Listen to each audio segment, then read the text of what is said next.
退休啦，我哋話北上養老，珠海、中山、惠州點樣揀？三座城市咧擺埋一齊咧，你先會發現原來咧養老唔係話邊度平咧就揀邊度，而係邊度最適合你長期住落去。揀得啱啦，之後嘅日子咧就好舒服；揀錯啦，平就可能變成貴。點解會咁講呢？我思考翻依家咧，越嚟越多我哋港人啦，已經唔係話隨口講下北上養老，而係認真計劃緊。根據咧香港立法會數據咧，截止到2024年，接近咧10萬名65歲以上嘅長者移居廣東，10年內咧增幅去到40%，數字好老實嘅，講明退休北上已經唔係少數人嘅嘗試，而係越嚟越多人下一個階段嘅生活方式正式安排添。今日咧 Sam 就唔同你兜圈，直接用最3個關鍵詞、關鍵嘅維度同你講清楚珠海、中山、惠州究竟邊個更加啱你。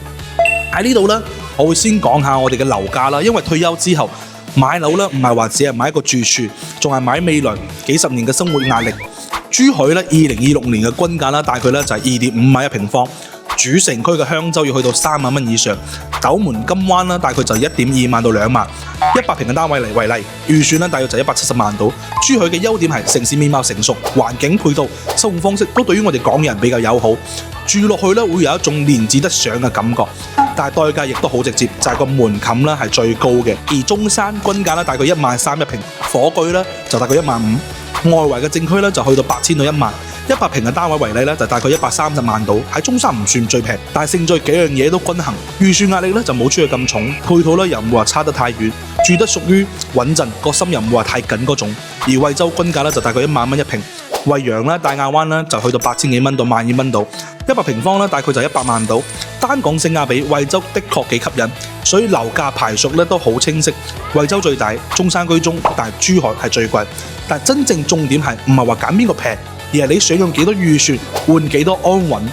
我哋再嚟講下生活嘅成本，因為退休唔係話俾一次首期就完，而係你之後每個月咧點樣過日子呢？珠海一個人每個月大概5000蚊人民幣到，包括咗租樓啦、飲食啦同埋交通。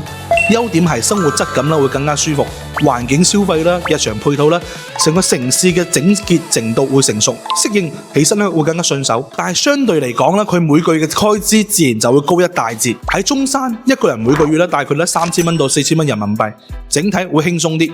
對於我哋話有預算嘅、有規劃慳錢嘅，又唔想話樣樣都將就嘅人嚟講，中山會係一個穩陣嘅選擇。惠州一個人咧大概每個月3000蚊人仔左右，3成入邊壓力最低。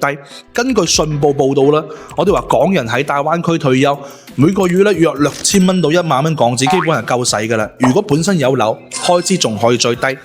換一句說話講就係北上退休唔係靠幻想，係真係有數計得通。如果你單睇生活成本，惠州最慳，中山係最平衡，珠海係最高。所以最後喺呢度講下大家最關心嘅醫療同交通。退休生活最怕嘅唔係悶，而係有事嗰陣時先發現唔方便。珠海咧就經港珠澳大橋咧，由香港九龍出發啦，大概咧就1.5小時，交通係比較直接嘅。而且咧人民醫院咧、中大五院啦呢啲3甲醫院，醫療嘅資源咧3成入邊係最好。年紀越大咧，你就會越明白醫療咧從來唔係錦上添花，而係養老最基本嘅底氣。所以珠海貴，有時未必係貴喺樓價，更加係貴喺背後嘅成熟支撐。而中山通常咧係經深圳再接駁過深中通道，大概1.5小時到2個鐘。亦算方便。加分嘅係咩？有陳星海醫院啦、醫療券計劃，對於我哋港人長者嚟講咧會更加實際。即係話中山唔一定樣樣最強，但係喺實用性方面咧，的確嘅有優勢。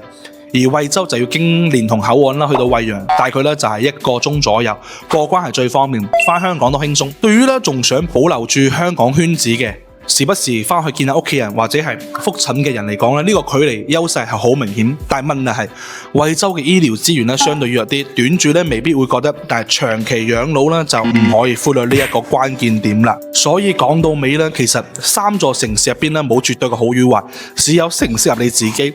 如果你預算係充足嘅，又特別重視醫療、生活質感同埋城市成熟度，揀珠海係會最穩陣。如果你想係高性價比，想慳錢為先，但又希望各方面咧比較平均，中山咧就會更加適合。如果你最重視咧係過關方便，想輕鬆養老，同時咧保留住香港生活節奏，惠州就更加直接。珠海咧係靠穩，中山係行均衡，惠州係輕鬆。呢入邊咧唔係話邊個城市最好，而係邊座城市最啱你自己。退休咧唔代表話係跟風，最緊要咧係要睇清楚自己在意嘅點喺邊度。你係想住得安心啦，定係想慳得輕鬆？你係更加重視我哋醫療啦，定係更加在意翻香港夠唔夠方便？方向揀啱咗，先唔會話住落去之後再嚟後悔。所以如果你想要我整理嘅呢一份我哋話珠海、中山、惠州退休置業對比嘅資料呢，留言打出退休 WhatsApp 我發一份實用表俾你，等你一次過睇清楚，再慢慢嚟做決定。我係精華接嘅 Sam，精準咁幫你揀到心儀嘅好房子。